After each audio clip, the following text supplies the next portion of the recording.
Bonjour à tous, je m'appelle Vincent Battaglia et ceux qui me suivent sur les réseaux depuis de nombreuses années savent que je m'intéresse très fortement à la nutrition. J'ai pas mal écrit sur le sujet, mais c'est vraiment la première fois que j'en fais une vidéo.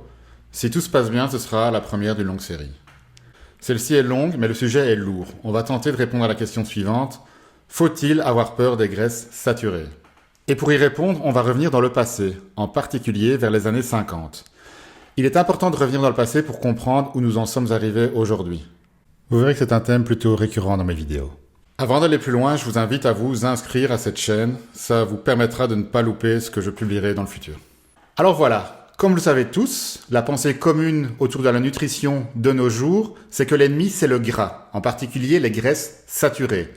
C'est elle qui donnerait du cholestérol et qui provoquerait les maladies cardiaques, l'obésité ou le diabète de type 2, entre autres. Après tout, rien de plus logique. Manger gras rend gras et provoque plein de problèmes annexes. C'est pour cela que si vous avez du cholestérol et que vous souffrez d'obésité ou d'hypertension, votre médecin va probablement vous déconseiller de manger de la viande rouge, des œufs, de la charcuterie ou du beurre. Notez qu'il est assez rare de souffrir que d'une seule des conditions précédemment citées. En général, elles arrivent toutes plus ou moins en même temps et c'est pour ça qu'on leur a donné un nom pour les regrouper, le syndrome métabolique. Comme nous avons la mémoire courte, et en particulier en matière de nutrition, on a l'impression que cette façon de penser qui est de dire que le gras est l'ennemi numéro 1 existe depuis toujours, alors qu'en réalité c'est très récent, depuis moins de 70 ans. Mais alors il s'est passé quoi il y a 70 ans? À ce moment-là, le monde occidental est touché par une épidémie de crise cardiaque sans pareil. Un phénomène relativement nouveau, et qui ne fera la une des journaux que lorsqu'il touchera une des personnalités les plus importantes au monde, le président des États-Unis. Le 23 septembre 1955, Dwight Eisenhower est victime d'une crise cardiaque. Au lieu de garder sa condition secrète, ce dernier insiste pour que tous les détails de sa maladie soient rendus publics. Quelques jours plus tard, son médecin personnel, Paul Dudley White, tient une conférence de presse où il donne des instructions au peuple américain afin d'éviter les maladies cardiaques. 1. Arrêtez de fumer. Et 2. Réduire fortement le cholestérol et les graisses saturées de l'alimentation. Ces propos sont basés sur les recherches d'un nutritionniste de l'université de Minnesota, Ansel Keys. Ansel Keys était un physiologiste américain qui consacra sa vie à étudier l'influence de l'alimentation sur la santé. En particulier, au début des années 50, il développa l'hypothèse que la surconsommation de graisses saturées entraînait les maladies cardiaques. Cela ne va pas vous paraître complètement fou. De nos jours, cette idée nous a été martelée depuis tellement d'années qu'elle nous semble être du bon sens, et n'est plus du tout l'hypothèse qu'elle était au début des années 50. Pourtant, à cette époque, ce fut réellement une idée nouvelle. On n'en avait vraiment jamais entendu parler avant. Mais d'où Ansel Keys tirait-il cette conclusion que les graisses saturées sont le mal absolu? En 1952, lorsqu'il introduit cette idée qu'il appelle Diet Heart Hypothesis, littéralement hypothèse régime cœur, il montre une corrélation flagrante entre la consommation de graisses saturées et la mortalité par maladie cardiaque dans 6 pays. On y voit que le Japon, qui consomme assez peu de graisses saturées, a un faible taux de mortalité par maladie cardiaque, au contraire des États-Unis. Son hypothèse est que la consommation de graisses saturées augmente le cholestérol dans le sang, ce qui obstrue les artères et provoque les crises cardiaques et les AVC. Mais il ne s'arrête pas là, il dit aussi que le gras rend gras, encore une idée nouvelle pour l'époque. En effet, depuis le 19e siècle, moment où on a réellement commencé à s'intéresser à la physiologie et à la nutrition, on émettait des hypothèses bien différentes à ce sujet. En 1825, Jean-Anthelme Brillat-Savarin publie Physiologie du goût, un livre qui est devenu un classique et qui est encore publié de nos jours. Brillat-Savarin y consacre 2 chapitres à l'obésité, un sur les causes et un sur la prévention. Ses conclusions sont les suivantes. Certaines personnes sont prédestinées à devenir obèses à cause de leur métabolisme, et ce qui les fait grossir sont les farines et les féculents à la base de leur alimentation. Il ajoute que les effets sont encore plus rapides quand ces aliments sont accompagnés de sucre. Durant toute la durée du 19e siècle et au début du 20e siècle, d'autres scientifiques de renom arriveront exactement aux mêmes conclusions que Brillat-Savarin. Toujours est-il qu'à cause de la persévérance d'Ansel Keys à promouvoir ces idées pendant des décennies, elles font partie désormais de l'inconscient collectif aux États-Unis et partout ailleurs. Si vous avez mangé du blanc de poulet accompagné d'une salade pour les déjeuners et que vous avez choisi des pâtes au lieu d'un steak de bœuf pour le dîner, ces choix peuvent lui être directement attribués. Le problème, c'est que les données sur lesquelles s'est basé Ansel Keys pour tirer ses conclusions n'étaient pas correctes, ou plutôt pas complètes. Comme nous l'avons vu, il a réussi à montrer une corrélation entre la consommation de graisses saturées et la mortalité par maladie cardiaque en sélectionnant 6 pays. Ce qu'on a découvert plus tard, c'est qu'il avait les données de 22 pays à disposition et qu'il a, semble-t-il, volontairement décidé de mettre 16 pays de côté pour ne garder que les 6 qui lui permettaient d'arriver à la conclusion à laquelle il souhaitait arriver. Quand on regarde les données des 22 pays, la corrélation est inexistante. En particulier, les Français, qui à l'époque sont dans le top mondial des consommateurs de graisses saturées, sont extrêmement peu touchés par les maladies cardiaques. Mais alors, quelles pourraient bien être les réelles causes de cette épidémie de crise cardiaque qui touchait de plein fouet le monde occidental au milieu du XXe siècle? Pour le comprendre, il faut remonter encore un petit peu plus loin dans le passé. Il y a environ 250 ans commence la révolution industrielle. Bien qu'elle ait eu plein de bienfaits pour l'humanité de manière générale, c'est loin d'être le cas quand on parle purement de nutrition. En effet, dans l'histoire de l'humanité, outre l'invention de l'agriculture il y a environ 10 000 ans, et dont nous parlerons probablement dans une autre vidéo, la révolution industrielle est l'événement qui a eu le plus gros impact sur notre façon de manger. Jusque-là, notre nourriture était uniquement produite par des fermiers et des artisans. À partir de la révolution industrielle, elle commence à être produite dans des usines, d'abord par des ouvriers, et ensuite, au fil du temps, également par des chimistes. À la base, ça part d'une bonne intention, on parle de sécurité alimentaire mondiale. L'idée est qu'on ne s'empoisonne plus en mangeant des aliments qui auraient été mal produits ou mal conservés. Évidemment, c'est aussi à ce moment-là que le capitalisme s'en est mêlé et que certaines personnes se sont rendues compte qu'on pouvait faire beaucoup d'argent avec de la nourriture, surtout si on faisait cela à grande échelle. Malheureusement, même si l'industrialisation de l'alimentation a eu quelques effets bénéfiques, notamment l'augmentation du rendement dans l'agriculture, la réduction des coûts pour le consommateur, la création d'emplois par dizaines de milliers et les innovations technologiques diverses, elle a eu un effet assez dévastateur sur notre alimentation. Beaucoup de choses ont été inventées dans l'industrie agroalimentaire à partir du milieu du 19e siècle, mais j'ai envie de m'intéresser à 2 de ces inventions en particulier dans le sujet qui nous intéresse aujourd'hui.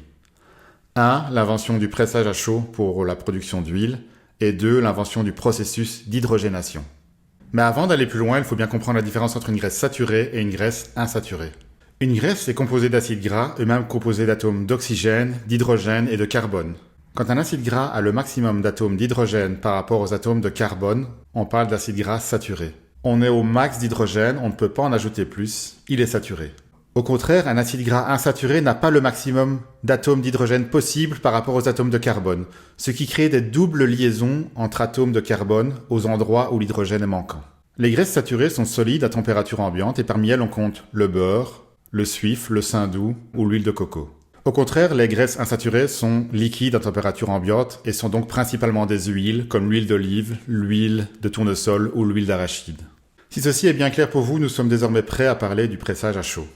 Alors ce qu'il faut savoir, c'est qu'avant la révolution industrielle, il n'y avait qu'une seule façon de produire de l'huile, c'était via le pressage à froid. C'est comme cela que l'on produit de l'huile depuis l'Antiquité, en particulier l'huile d'olive. L'invention du pressage à chaud a permis d'ouvrir un peu plus le champ des possibles. On a réussi à produire des huiles avec de nouveaux ingrédients de base, tels que l'huile de maïs, l'huile de tournesol, l'huile de coton, l'huile de pépins de raisin et bien d'autres. Ces huiles n'existaient pas à l'Antiquité. Ce sont des inventions récentes rendues possibles par l'invention du pressage à chaud. Certains appellent ces huiles huile de graines ou seed oils en anglais. Les graisses résultant du pressage à chaud sont généralement polyinsaturées.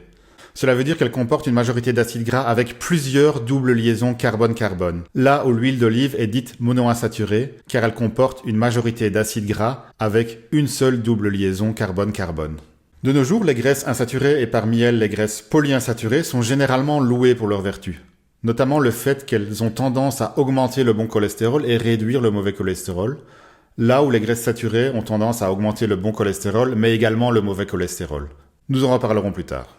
Le revers de la médaille, c'est que la plupart de ces huiles polyinsaturées ont un ratio entre oméga 6 et oméga 3 qui est bien trop élevé, ce qui cause l'inflammation, les oméga 6 étant pro-inflammatoires alors que les oméga 3 sont anti-inflammatoires. Et quand l'inflammation devient chronique, elle peut mener à la démence, comme la maladie d'Alzheimer, aux maladies auto-immunes, voire au cancer. Logiquement, le ratio entre oméga 6 et oméga 3 dans notre alimentation ne devrait pas dépasser 5 pour 1, mais on a calculé que dans nos diètes modernes, il est plutôt autour de 20 pour 1.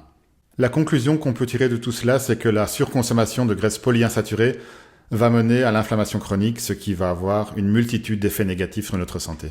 Penchons-nous désormais sur le processus d'hydrogénation. Inventé en 1901 par Wilhelm Norman et breveté l'année suivante, il a seulement été rendu notoire par Procter & Gamble en 1911 alors qu'il cherchait une graisse bon marché pour la production de savon. Si vous ne le saviez pas, produire du savon nécessite de la graisse solide à température ambiante comme ingrédient principal. Comme nous l'avons vu, les seules graisses qui sont solides à température ambiante sont les graisses saturées. Et parmi elles, la plupart sont d'origine animale. Dans un but de réduction des coûts, Procter & Gamble s'est donc mis à la recherche d'une méthode qui n'implique pas d'animaux pour la production de graisses solides. C'est donc pour résoudre ce problème qu'ils ont eu recours à l'hydrogénation. Comme nous l'avons vu plus tôt, les graisses insaturées sont liquides à température ambiante et donc pas directement exploitables pour la production de savon. Mais le processus mis en place par Wilhelm Norman permet, via des techniques complexes, d'ajouter de l'hydrogène à des graisses insaturées pour les rendre saturées, et donc solides à température ambiante. Procter & Gamble a donc réussi à produire du savon à base d'huile végétale liquide, à l'origine de l'huile de coton. Malheureusement, ils ne se sont pas arrêtés là et ont mis leur travail à la disposition du plus grand nombre en inventant le Crisco, en quelque sorte la toute première margarine. À l'époque, le Crisco était vu comme une alternative bon marché aux graisses animales comme le beurre, le suif ou le saindoux. Le truc intéressant avec l'hydrogénation, c'est qu'on peut faire de l'hydrogénation partielle pour obtenir la texture que l'on souhaite. Si on souhaite une graisse vraiment solide à température ambiante, on va ajouter le maximum d'hydrogène. Par contre, si on veut une graisse plus molle, on ajoutera moins d'hydrogène, on dira qu'elle est partiellement hydrogénée. Malheureusement, l'hydrogénation partielle mène à la création d'acides gras trans, qui n'existent pas dans la nature et qui ont donc quasiment été inventés par le processus d'hydrogénation. Les acides gras trans se caractérisent par une disposition dans l'espace un peu différente par rapport aux acides gras cis, l'hydrogène se trouvant de part et d'autre de la double liaison, au lieu d'être du même côté. On ne le savait pas au moment où l'hydrogénation est inventée, mais on le sait maintenant. Les graisses trans sont extrêmement mauvaises pour la santé. Pourquoi ? Simplement parce qu'elles font monter le mauvais cholestérol et font baisser le bon cholestérol. Cela mène à l'athérosclérose, c'est-à-dire les artères qui se bouchent, ce qui peut conduire aux infarctus et aux AVC. Quand Ancel Keys a présenté ses recherches au début des années 50, il n'a fait aucune mention des graisses trans. Et franchement, on ne peut pas le blâmer, parce que c'est uniquement à partir des années 70 qu'on s'est penché sur la question, et au début des années 90 qu'on est arrivé à la conclusion, sans équivoque, que les graisses trans étaient très mauvaises pour la santé. Une autre chose qu'Ancel Keys n'a pas mentionné, c'est l'augmentation importante de notre consommation de sucre depuis le 19e siècle. Aux États-Unis, en 1820, on consommait moins de 3 kg de sucre par personne par an. De nos jours, malgré une petite baisse depuis le début des années 2000, on est à plus de 40 kg par personne par an. Tout cela s'explique par le fait qu'on trouve de plus en plus de sucre dans l'alimentation, notamment l'alimentation industrielle, alors que le sucre reste assez limité dans les produits naturels. Et pourtant, au moment où Ancel Keys faisait ses recherches et tirait ses conclusions par rapport aux graisses saturées, d'autres scientifiques de renom tentaient de tirer la sonnette d'alarme par rapport au sucre. Parmi eux, le plus connu était le physiologiste anglais John Yotkin. Toute sa vie, John Yotkin a persisté à dire que le sucre est l'aliment à blâmer. Dans son livre Pure, White and Deadly, paru en 1972, il déclare que si seulement une petite fraction de ce que nous savons à propos des effets du sucre était révélée au grand jour, cet ingrédient serait banni sur le champ. Quand Yotkin jette un œil aux données des maladies cardiaques, il est frappé par la corrélation évidente qui existe avec la consommation de sucre et non pas de graisse saturée. Durant leurs carrières respectives, John Yotkin et Ancel Keys ont constamment été en confrontation. Ce dernier nomma le travail de Yotkin une montagne d'absurdité et accusa Yotkin de faire de la propagande pour l'industrie de la viande et des produits laitiers. Yotkin n'étant pas doué dans l'art de la joute politique et Keys étant plus expressif, plus charismatique et plus combatif, c'est ce dernier qui a eu finalement le dernier mot. Il respirait la confiance à un moment où la confiance était plus que la bienvenue, et en tant que nutritionniste, il formait avec le président Eisenhower et le médecin White une chaîne d'autorité masculine rassurante. Au cours de la seconde moitié du XXe siècle, la notion simpliste que le gras nous rend gras et que les maladies cardiaques sont causées par les graisses saturées commença à prendre de l'ampleur chez les médecins et dans l'opinion publique. Mais les graisses saturées sont-elles finalement si mauvaises que ça pour notre santé, en sachant que c'est des graisses que nous avons mangées depuis la préhistoire ? Pourquoi devrait-on blâmer de vieille nourriture pour de nouveaux problèmes ? Comme je l'ai dit plus tôt, les graisses saturées ont tendance à augmenter le bon cholestérol, ce qui est bien, mais aussi le mauvais cholestérol, ce qui est moins bien. C'est pour cette raison qu'on conseille encore de les limiter dans notre alimentation, voire de les proscrire. Le truc, c'est qu'il existe plusieurs formes de LDL, un fait que semblent ignorer beaucoup de médecins et de nutritionnistes. Il existe des particules LDL grosses et molles, et d'autres formes plus petites. Un régime riche en graisses saturées augmente principalement le nombre de grosses particules LDL, tandis qu'un régime riche en sucre propage les formes plus petites.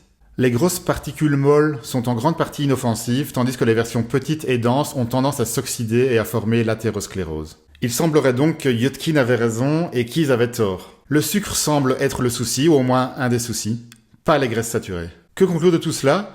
Selon mon interprétation, Ansel Keys était un peu trop hâtif à accuser les graisses saturées de tous les maux.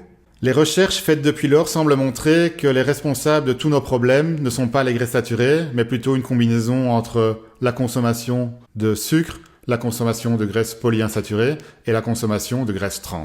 À cela, on peut encore ajouter l'augmentation de notre sédentarité, mais c'est un sujet que je toucherai dans une autre vidéo. Le problème des graisses trans est maintenant quasiment résolu car elles sont désormais proscrites dans la plupart des pays du monde. Concernant les graisses polyinsaturées et le sucre, c'est une toute autre histoire. Elles sont encore présentes de manière importante dans la plupart des aliments que vous trouverez dans votre supermarché, en particulier la nourriture industrielle. Ma recommandation pour les éviter est simple, mangez de la vraie nourriture. Restez le plus loin possible de tout ce qui est produit dans une usine. Rapprochez-vous le plus possible de la façon de manger qui était la norme avant la révolution industrielle. J'aurai l'occasion dans les prochaines vidéos de creuser un peu plus tous les sujets qui ont été abordés ici car j'admets que c'était beaucoup d'informations en assez peu de temps et que c'est sans doute un peu compliqué à processer. Ce qu'il faut retenir, c'est que nous avons été mal conseillés pendant des décennies et qu'il faudra sans doute encore plusieurs décennies pour que tout rentre dans l'ordre si cela arrive un jour. C'est désormais la fin de cette vidéo. Merci vraiment d'être resté jusqu'au bout. C'était un peu long, mais ce sera normalement pas toujours aussi long. Si ça vous a plu, n'hésitez pas à vous abonner, comme ça vous serez alerté dès que je publie une prochaine vidéo. En attendant, portez-vous bien et à bientôt.